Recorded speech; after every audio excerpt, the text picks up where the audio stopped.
hemispheric defense for the United States starts in Canada. Carney and their people worse than Carney there. Did Mark Carney just destroy our relationship with America? Welcome back to Moose and Loose. My name's David. Today, it seems like we've got a powder keg here about to blow. There's a lot of people across America, different organizations in the Trump administration or former Trump administration, absolutely grilling Mark Carney on doing a deal with Xi Jinping. We also have a left-wing wingnut trying to entice someone to take out conservative creators at the conservative conference in a couple of weeks. Got a bunch of other stuff here. Let's jump into this. Starting the episode off with this, Table Salt posting a joint statement from the China-Canada leaders meeting on the Ministry of Foreign Affairs People's Republic of China website. And what do we see here? Canada reaffirms its long-standing commitment to its One China policy. Are they putting words in our mouth, or did Mark Carney agree to this? The One China policy is the government of China being the sole government, and there is no Taiwan, basically. That's a great way to start this off. Obviously, this is not going to go over well with America, as we see much of the other stuff here. We've got this from David Coletto, more polling data. This is support for a new pipeline from Alberta to the West Coast in British Columbia, and we're seeing 62% of British Columbians now. This is up from, I believe, about 53% or 52%.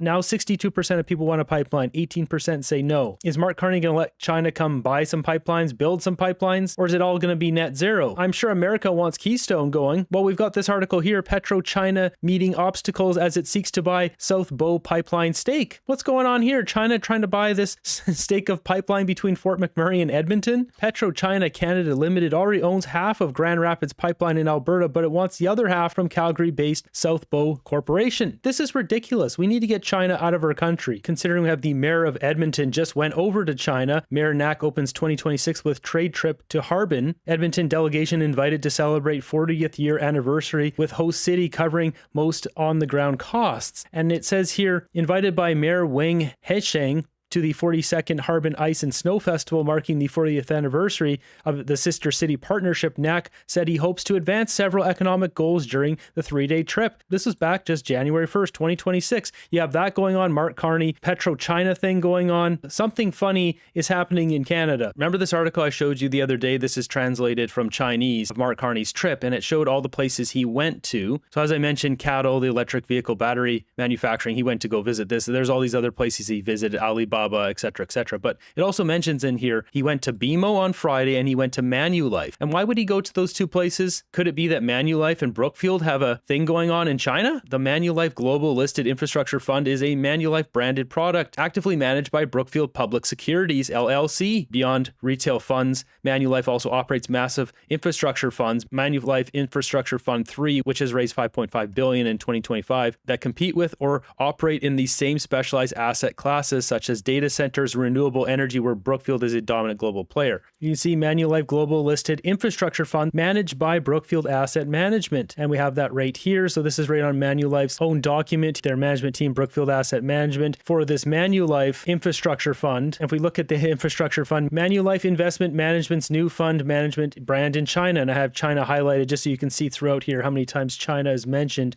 Mr. President, together, we can build on the best of what this relationship has been in the past to create a new one, adapted to new global realities. We also have this Manulife buys stake in China-focused infra manager. So this is at infrastructureinvestor.com. The asset management arm of Canada's largest insurer has bought a minority stake in new infrastructure fund manager. It says Alba Men Capital Partners will focus on renewable energy, data centers, and other power-intensive infrastructure assets in China. Manulife operates in China, and they're involved with Brookfield. We also have BMO over here. Same thing. Joint investment funds in 2022. BMO Global Asset Management and Brookfield launched into two specialized funds together, the BMO Brookfield Global Renewables Infrastructure Fund and BMO Brookfield Global Real Estate Tech Fund. So with that, we've got right on Brookfield's own website here, brookfield.com. You can see Renewable Partners announced a $650 million equity raise, and we've got BMO a part of that. We got on BMO's own website here, Brookfield Global Real Estate Tech Fund right down here that's highlighted. We've also got BMO Brookfield Global Renewables Infrastructure Funds. BMO has a headquarters in China. They're doing a lot of infrastructure investments there. There's a lot of green tech tech, solar panels, wind, all that kind of stuff coming out of a lot of companies out of China that Brookfield is involved in. Obviously, Mark Carney is pushing net zero. He mentioned it numerous times in his trip. These are two more conflicts of interest. Like, this is so absurd. And on top of that, say, playing devil's advocate, that Brookfield, BMO, Manulife invested in infrastructure funds. It's all a little broad. Well, just the fact that Mark Carney here has 6.8 million stock options in Brookfield, right on the United States Securities and Exchange Commission here. We can see his stocks as of December 31st, 2024. I've brought this up numerous times on the channel here. 209,000 shares at a strike price of $31 for Brookfield Asset Management and 200,000 shares at $40 per share. He's got 6.8 million US dollars as of December 2024. He has these stock options which expire in 2033 and 2034. Regardless of even the details of these deals in China, it's a conflict of interest for him to even go to Manulife or to BMO. What this partnership does is in areas, for example, of clean energy, conventional energy, agriculture, as we were just talking about, and financial services, which we've talked less about. But the evolution of the global financial system, the role of the renminbi over time, the evolution. Yeah, the role of going to Manulife and BMO. We got it, Carney. Brookfield's doing business with them. We know what's going on. Of cross-border payments. I know it all sounds very dry, except for your organization, which I think takes an interest in it. These are important elements of how the system's going to work. And look, the expectation is that rather than these being developed necessarily through the IMF, WTO, and other multilateral organizations, it is going to be coalitions that develop them not for the world, but for subsectors of the world. Yeah, of course. He wants to work with China to give us a carbon credit system to have full control over us and then make money off the back end. We got it. Now, we do have Doug Ford pissed off with the whole situation here. Chinese EVs coming in is not good for the auto industry in Canada. Even though China says after 3 years they'll start making investments in building EVs here, that's not going to happen because what if the government changes, Pierre Poilievre gets in and takes that out? China's not going to invest that in Canada because it's not a sure thing. Mark Carney wants more EVs in to increase his own stock values in Brookfield. Absolutely not. Didn't have any consultation, didn't consult with any of the automakers. This is going to be terrible for not only just all the people of Ontario, but especially the auto manufacturers, the supply chain. We're letting China into a market that's going to have lower tariffs than our largest market, the U.S. And I don't think that's going to go over too well with President Trump. But it's going to hurt every single auto manufacturer, every single supply chain that has anything to do with the auto sector. This was not thought out properly. It wasn't consulted. It was a knee-jerk reaction as far as I'm concerned. And this is going to be a big, big problem. Well, then maybe Doug Ford should have supported Pierre Poilievre and the Conservatives during the election instead of cozying up with Mark Carney. He reaps what he sows here. And unfortunately, that's Canadian jobs. We got this one here. My name is Yao Zhang. I'm a Chinese Canadian. This person criticizes China and says, I denounce the move by PM Carney to take Canada closer to the totalitarian regime and away from our historic U.S. ally. I believe majority of Canadians do not want this. Carney said China is the biggest security threat, and yet there he is doing a deal with China. She also says Canadians did not vote for this. I did not escape from China for this. I think a lot of Chinese Canadians are feeling this way. The regime is just following them. They're trying to get away from it, and it just keeps following. CP24 posting this, despite brutal human rights record, Carney visits Qatar to diversify Canada's trade. So Mark Carney is in Qatar right now. We'll just briefly touch on that. He has landed in Doha, and they rolled out the red carpet, not only literally, but you'll see in other ways as well.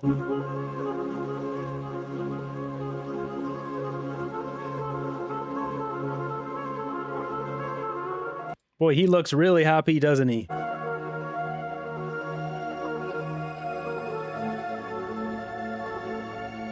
Perhaps that's to finish up on the trade deals that Brookfield was there just 3 or 4 weeks ago. Tie all those up. Need the Prime Minister there to button up a few things with these Qatar Investment Authority investments here that Brookfield has. 1, 2, 3, 4. We've got another one over here. Blackstone, Brookfield Property Partners, QIA, 1 Manhattan West. These are the ones I have in my chart. Brookfield has 1,900 companies, so there's more deals here I don't have on here, but it's a lot of work. I'm one man trying to put this together. And on top of that, what did the Qataris do? They're putting the Canadian flag on everything. Really hamming it it up here for Mark Carney. You know, Canadian flag on top of the buildings here. Canadian flags all the way down. Look how many they raised for Mark Carney to show up. Something big is happening here. It has something to do with Mark Carney, and I'm sure it's going to have something to do with Brookfield Asset Management. Now, we need to jump back to China, though, because we have more stuff to address there before Qatar, and Mark Carney's having meetings right now, so we'll get more details on that in the hours to come here. But Mark Carney praising Xi Jinping and China for net zero, and we've got this chart here showing China's emissions, annual CO2 emissions, Canada way down here and China way up here. China has focused on a lot of this net zero stuff because they don't have as much oil and they need to diversify that. They don't want to be so reliant on all the other countries that has oil. That's the only reason. They don't actually care about net zero.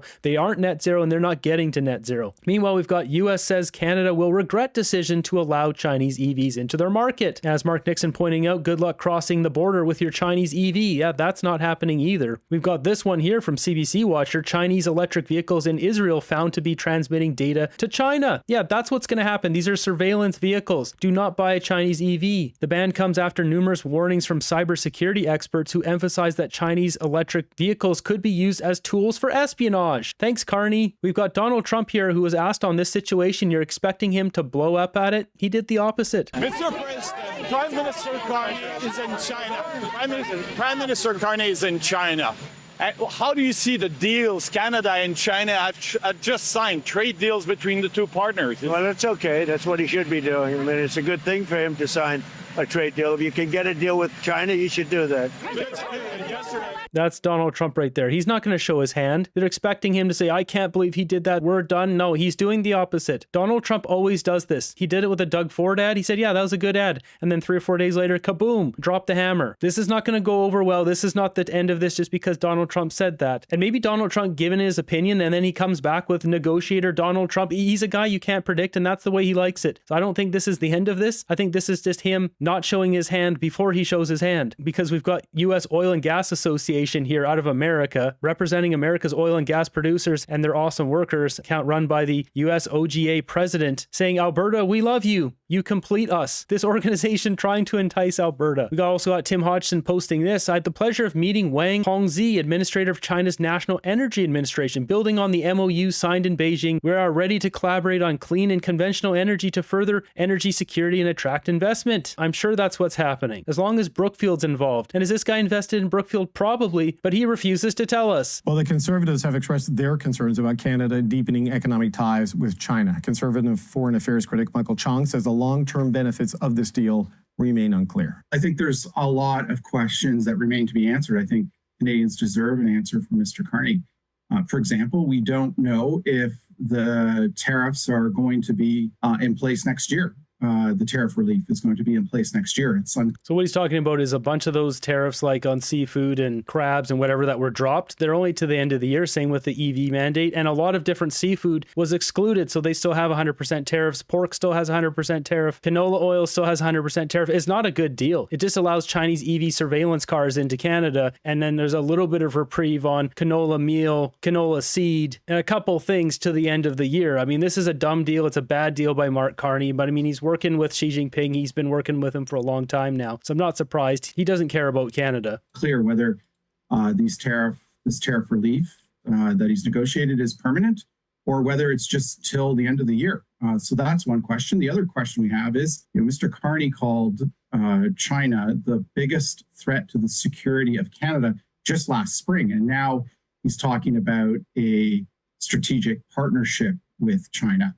Those two things seem very contradictory, and he needs to explain how we can have a strategic partnership with a country that is the biggest threat to our national security. Yeah, that's because Mark Carney's a chronic liar, and he'll say anything to trick Canadians and get what he wants, which is power. One thing to say we're not going to cooperate in areas like artificial intelligence or quantum computing or other sensitive areas of our economy. It's a whole other thing to actually defend and protect our own sovereignty on Canadian soil. The threat to the security of Canada that Mr. Carney was referring to last spring came in the form of Chinese foreign interference here on Canadian soil, the meddling in our democracy, the interference in our party nominations, the establishment of illegal police stations, and so on and so forth.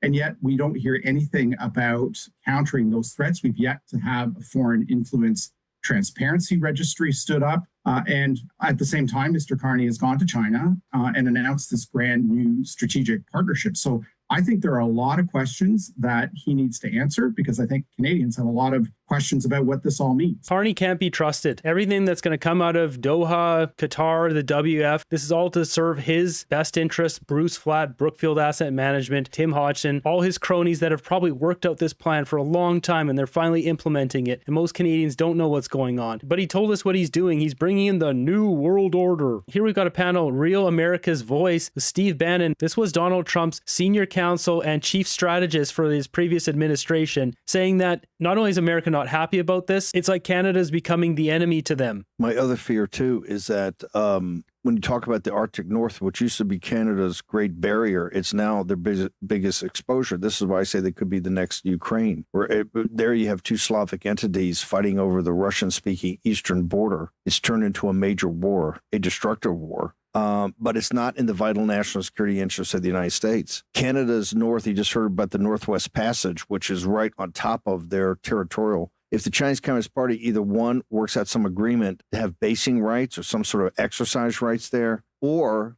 just decides that Canada can't defend it because the president of China came in 2010 and gave a speech. He had a state visit to Canada. And in the middle of that, I think he gave a speech where he said, hey, we're an Arctic power too. And they were looking around going, China's an Arctic power? What do they mean by that? He was targeting Canada. And that is Canada is in the vital national security interest of the United States. Hemispheric defense for the United States starts in Canada. Carney, and there are people worse than Carney there. You're seeing a shift in Canada. There's people worse than Carney there. What a statement. I don't know who he's talking about, but that is a wild statement. I honestly can't think of someone worse than Carney right now in Canada. I mean, right now. And this is why I think Alberta and this succession movement, they're sitting there going, it's not just about economics. It's not about tax policy. Canada is rapidly changing. 25% of Canada's, you just heard Tomlinson say, 25% of Canada's population is foreign born. 25%. Right now, Canada is rapidly changing. And I'm going to tell you, if you look at Parliament, if you look at some of these papers, you look at the discussion on TV there, Brian Kennedy,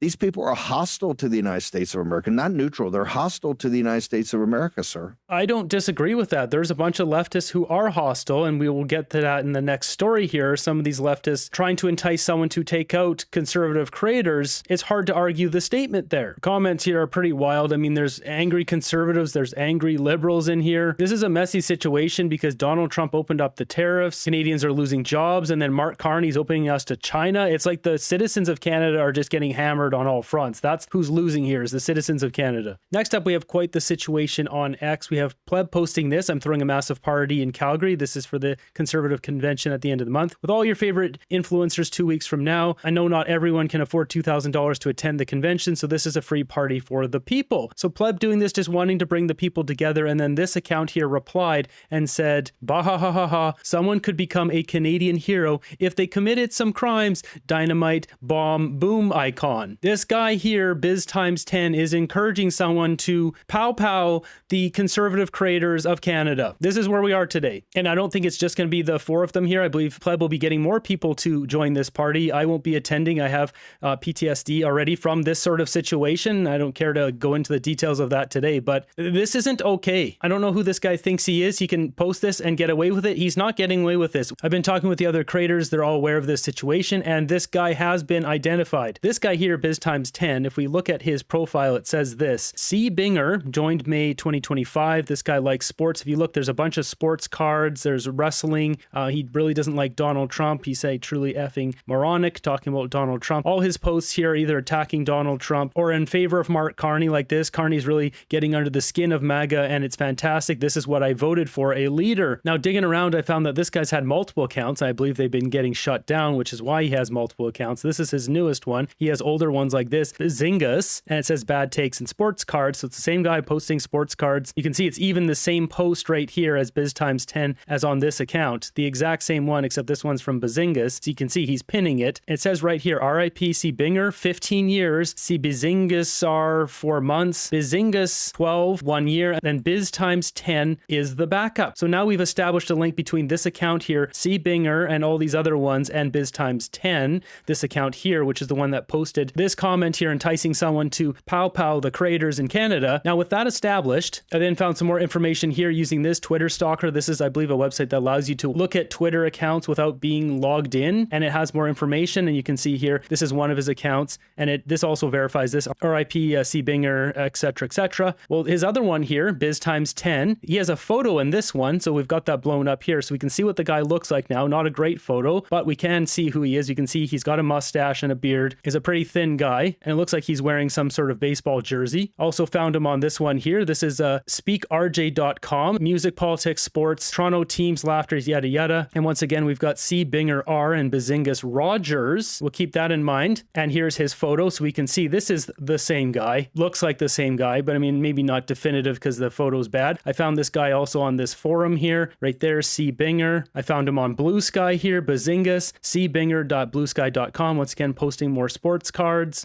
and bad takes. 15-year Twitter vet. If we go back to the other one here, 15-year is this account, but C. Binger, that got deleted. Then I was able to find this guy on Instagram, Bazingus, and there it is, Carson Rogers. He put his name on here. We've also got another photo of him. It's the same guy. It's the same guy. It's the same guy. This is the guy here. His name is Carson Rogers. This is on Instagram. He's got a couple more photos like this one. There he is again. And this one. It all lines up. And here he is on Facebook. Carson Rogers. We've got a better photo of him right here. This is the guy trying to entice someone to pow creators in Canada. And this guy lives in Newmarket, Ontario. Don't worry, this has already been sent over to the police in Newmarket, Ontario by some of the other creators. Someone else also, I don't know how they figured it out. This is how I figured it out, but I know someone else that Mario's talking to somehow put this together as well. Mario actually sent a message to this guy and was asking him, trying to get him to confirm that this is in fact him. He didn't really deny it. He didn't confirm it. Either way, I got this guy. It's all lined up here. All these accounts line up, multiple pieces of evidence that link this guy right back to this account here, Carson Rogers. If we look at this photo from his Facebook and back to the original one here, you can see it's the same guy. This one, and finally, as we know, he's in Newmarket, Ontario. We go back to this website here. It says location, Newmarket, Ontario. This all connects with the username, the last name Rogers,